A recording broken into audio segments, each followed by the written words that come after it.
Kali ini kita akan membahas part terakhir drama Korea Squid Game. Nah, di part kali ini kita akan mengetahui dalang dibalik permainan mengerikan sebelumnya dan juga siapa peserta yang berhasil lolos dan mendapatkan hadiah sebesar 45,6 miliar won. Tapi sebelum ke alur ceritanya, jangan lupa untuk like, komen, subscribe, dan nyalakan loncengnya ya. Tanpa berlama-lama lagi, yuk langsung aja kita ke alur ceritanya. Film diawali dengan diperlihatkan keadaan setelah permainan kelereng selesai. Para peserta yang kembali ke base camp sangat terkejut karena ternyata Miryong tidak dieliminasi dan masih selamat. Di sisi lain, frontman juga masih khawatir karena belum bisa menemukan penyusup di dalam arena permainan. Padahal sebentar lagi para investor VIP akan datang berkunjung. Oleh sebab itu, ia tetap meminta para panitia untuk selalu waspada dan terus mencari si penyusup tersebut. Keesokan harinya, para tamu VIP pun tiba dan disambut langsung oleh frontman. Sama seperti frontman dan yang lainnya, para tamu VIP juga menggunakan topeng untuk menyembunyikan identitas mereka. Saat itu, frontman mewakili tuan rumah untuk menyambut dan melayani para tamu VIP karena tuan rumah masih memiliki urusan yang lain. Para VIP inilah yang menginvestasikan uang mereka sebagai taruhan dalam permainan-permainan sebelumnya. Sekarang mereka berkunjung untuk menyaksikan secara langsung para pemain di sana. Setelah itu, Junho yang masih bersembunyi memutuskan untuk merampas kostum lainnya agar ia bisa lebih dekat dengan tamu VIP sekaligus mengambil beberapa video sebagai bukti. Tak lama kemudian, permainan kelima pun siap dimainkan. Sebelum memulai permainan, para peserta pun diminta untuk memilih rompi yang bertuliskan nomor 1 sampai 16. Pemilihan rompi itu akan menentukan nasib mereka pada permainan kali ini. Para peserta yang ketakutan segera mengambil nomor-nomor tengah karena merasa nomor itu pasti aman. Sampai saat giliran Gi-hun, nomor yang tersisa adalah nomor 1 dan 16. Awalnya Gi-hun ingin mengambil nomor 1, namun peserta lain memohon kepadanya karena ia terlalu takut untuk menjadi peserta terakhir. Alhasil, Gi-hun pun mengalah dan membiarkan peserta itu untuk mengambil nomor pertama. Setelah pemilihan nomor, mereka pun dihadapkan pada sebuah jembatan kaca.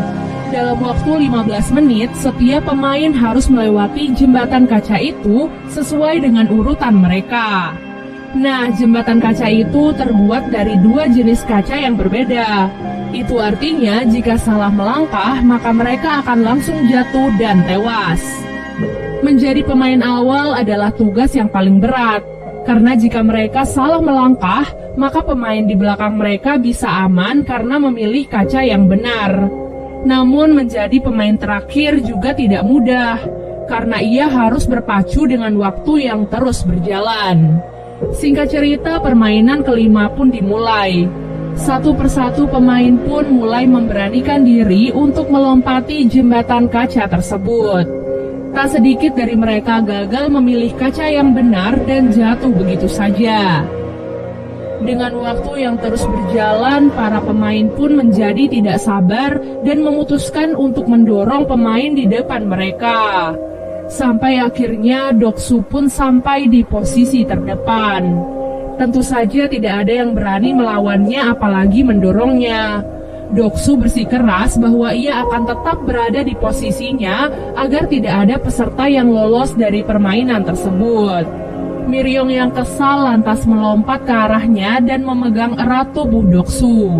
Ia pun mengorbankan dirinya sendiri dengan membawa Doksu jatuh bersamanya. Setelah beberapa pemain jatuh dan tewas, kini tersisa 4 pemain saja. Seorang pemain di posisi terdepan ternyata merupakan seorang pekerja di pabrik kaca.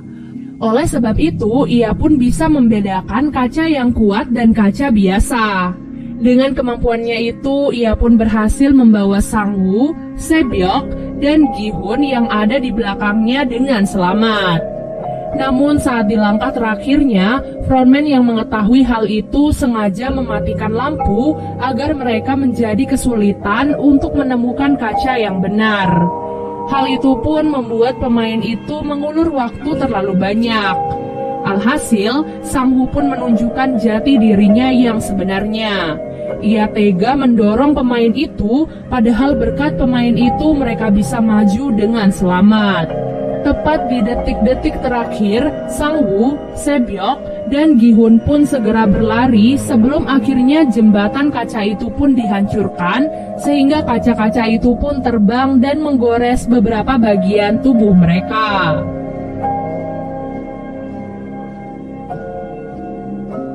Dari ruangan berbeda, para tamu VIP sepertinya cukup puas dengan hasil permainan kali ini. Junho yang berada di sana masih sibuk melayani mereka. Kemudian seorang tamu VIP sepertinya tertarik kepada Junho dan menyuruhnya untuk duduk di dekatnya. Setelah itu, tamu VIP itu pun membawa Junho ke ruangan lain. Junho yang merasa direndahkan akhirnya marah dan menodongkan pistolnya pada tamu VIP tersebut. Junho kemudian meminta tamu VIP itu untuk memberikan informasi apapun tentang tempat permainan itu. Nah, hal itu kemudian direkam oleh Junho untuk dijadikan bukti. Setelah mendapatkan rekamannya, Junho pun menghajar tamu itu hingga pingsan dan kabur dari arena permainan itu dengan alat selam yang ada di sana. Ia pun mengerahkan beberapa anak buahnya untuk ikut mencari Junho. Tak lama kemudian, Junho pun sampai di pulau seberang. Ia ingin menghubungi ketua polisi untuk meminta bantuan, sekaligus mengirimkan bukti-bukti yang ada di handphonenya. Namun karena di sana tak bisa mendapatkan sinyal, ia pun memutuskan untuk mendaki ke tempat yang lebih tinggi. Tak lama kemudian, frontman dan anak buahnya juga sampai di sana. Mereka segera menyusuri pulau itu untuk menangkap Junho. Sayangnya sebelum ia bisa mengirim bukti dan mendapatkan bantuan, Junho pun tertangkap oleh frontman dan anak buahnya. Tak disangka sosok pria di balik topeng frontman ternyata adalah kakaknya sendiri yang selama ini ia cari. Junho pun bertanya kepada kakaknya mengenai alasannya melakukan semua ini. Namun belum sempat mendapatkan jawaban, Junho pun ditembak oleh kakaknya sendiri dan jatuh ke laut. Di tempat lainnya, Sang Woo, Sebyok, dan Gi-hun yang berhasil lolos dipersilahkan untuk mengganti pakaian mereka dan makan malam bersama. Saat mengganti pakaiannya, Sebyok terlihat pucat dengan darah yang terus mengalir dari perutnya. Rupanya pecahan kaca besar dari permainan sebelumnya telah menancap tepat di perut kirinya. Ia pun merobek seragamnya dan menutupi lukanya itu dengan seragam tersebut. Tak lama kemudian, Gi-hun dan yang lainnya pun dihidangkan makanan lezat untuk pertama kalinya. Di sana, Gi-hun dan Sang Woo melahap makanan mereka sampai habis. Sementara Sebyok yang masih kesakitan bahkan tak mampu memotong dagingnya sendiri. Setelah makan malam itu, masing-masing dari mereka pun dibekali pisau kecil. Gi-hun terlihat masih marah pada Sang Woo karena tega membunuh pemain sebelumnya. Ia pun berniat untuk membunuh Sang Woo dengan pisaunya dan memenangkan permainan itu dengan Sebyok. Setelah itu, ia pun menghampiri Sebyok dan mengajaknya untuk bekerja sama. Sebyok yang sudah semakin lemah berpesan kepada Gi-hun bahwa jika ia berhasil selamat dan lolos dari sana, ia meminta Gi-hun untuk mengurus adiknya yang saat ini berada di panti asuhan. Setelah mengatakan hal itu, Gi-hun pun baru menyadari bahwa baju Sebyok kini telah dipenuhi oleh darah. Ia pun panik dan berlari ke pintu untuk meminta bantuan. Tak lama kemudian, para panitia pun datang sambil membawa peti. Tak disangka saat Gi-hun meminta bantuan, Sang Woo ternyata telah membunuh Sebyok dengan pisaunya sendiri. Hal itu pun membuat Gi-hun merasa bersalah kepada Sebyok dan menjadi semakin marah pada Sang Woo. Sementara Sangwoo dengan santai berkata bahwa ia hanya ingin membantu Sebyok untuk menyudahi segala kesakitannya. Keesokan harinya, permainan terakhir pun tiba. Dua orang yang masih tersisa yaitu Gi-hun dan Sangwoo akan memainkan permainan yang disebut Squid Game. Kebetulan permainan itu adalah permainan masa kecil mereka. Mereka kemudian mendapatkan peran yang berbeda, Gi-hun sebagai penyerang dan Sangwoo sebagai orang yang bertahan. Seperti biasanya dari ruangan lain, para tamu VIP dipersilahkan untuk menonton permainan terakhir dan menjadi saksi siapa yang akan keluar sebagai pemenang. Gi-hun dan Sangwoo sama-sama membawa pisau yang kemudian mereka gunakan untuk saling menyerang. Dengan diiringi hujan, keduanya pun mulai bertarung satu sama lain. Pada satu kesempatan, Sangwoo berhasil merebut pisau dan menusuk tubuh Gi-hun beberapa kali. Namun Gi-hun tak menyerah, ia terus bangkit dan terus melawan. Usaha Gi-hun itu pun berhasil membuat Sangwoo tak berdaya. Dengan pisau yang tertancap di tangannya, Gi-hun pun mendekati tubuh Sangwoo dan berniat menikamnya. Namun tak diduga, Gi-hun tidak tega melakukan hal itu dan malah menancapkan pisaunya di samping Sangwoo. Ia memutuskan untuk tidak membunuh Sangwoo dan berjalan ke garis finish. Namun hal itu tak bisa ia lakukan. Secara mengejutkan, Gi-hun memutuskan untuk berhenti dari permainan itu. Itu artinya Gi-hun tak ingin mengambil hadiah uangnya dan memilih untuk menyelamatkan sahabatnya. Sesuai dengan aturan ketiga, ia hanya perlu meminta Sangwoo untuk berhenti dari permainan. Namun Sangwoo menolak hal itu dan malah menikam dirinya sendiri. Sebelum meninggal dunia, Sangwoo pun menitipkan ibunya pada Gi-hun. Dengan begitu, mau tidak mau, Gi-hun pun langsung dinyatakan menang.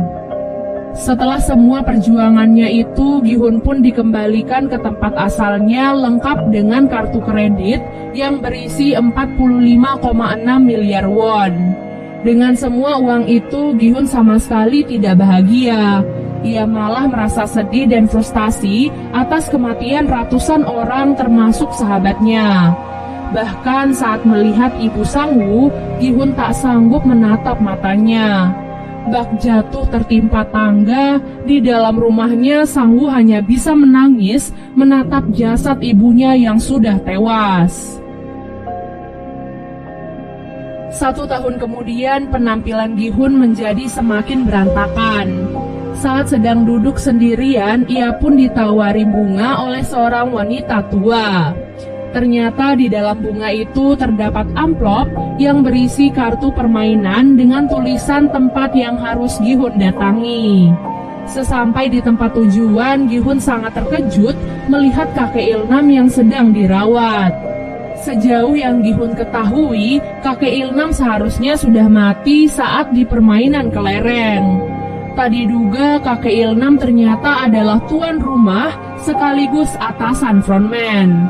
Kakek Ilnam mengaku meski memiliki uang yang banyak, ia tidak bahagia sama sekali karena tidak tahu bagaimana cara menghabiskan semua uangnya itu. Dengan kondisi tumor di otaknya serta hidupnya yang diprediksi sudah tidak lama lagi, ia pun memikirkan cara untuk bersenang-senang.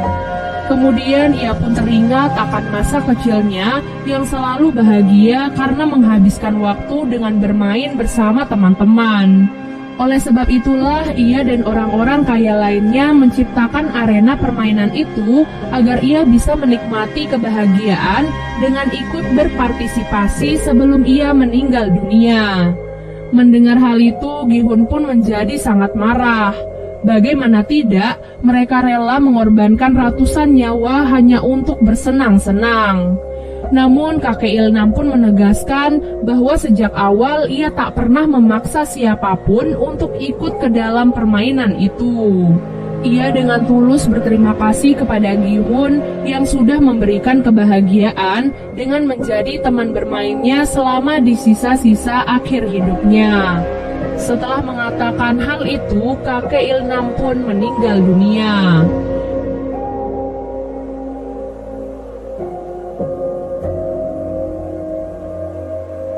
Keesokan harinya, Gi-hun pun memulai kehidupan barunya dengan damai. Ia pun menjemput adik Sebyok di panti asuhan dan menitipkan anak itu pada ibu Sang-woo.